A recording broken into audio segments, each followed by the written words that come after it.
រា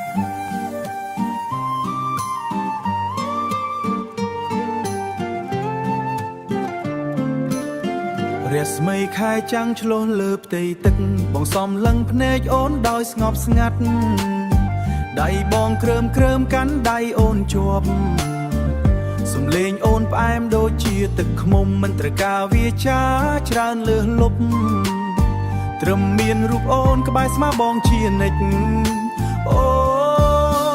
សំណើចអូនអើយដូចភ្លេងរាំកំសាន្តបន្លឺខ្ទរខ្ទាពេញមេ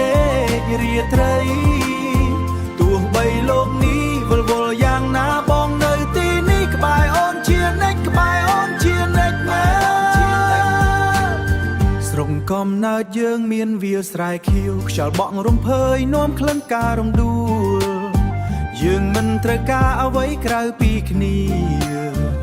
អង្គុយមើលខែលើខ្ទមឈើចាស់ជើងបងជាប់ដីដៃបងជាប់អូក្តីសុខសាមញ្ញតែមានន័យធំធេងអូ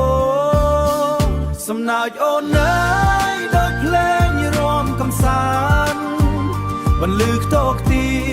ពេញមេឃរាត្រីទោះបីលោកនេះវល់វល់យ៉ាងណាបងនៅទីនេះក្បែរអូនជានិច្ចក្បែរអូនជានិច្ចណាស្រែកឲ្យលឺ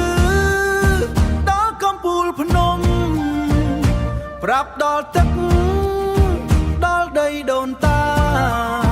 ថាបងស្រឡាញ់តែអូនម្នាក់អង្គុតស្នេហ៍យើងងាប់ដូចរើសដើមឈើដូចរើសដើមឈើសំណើចអូនអើ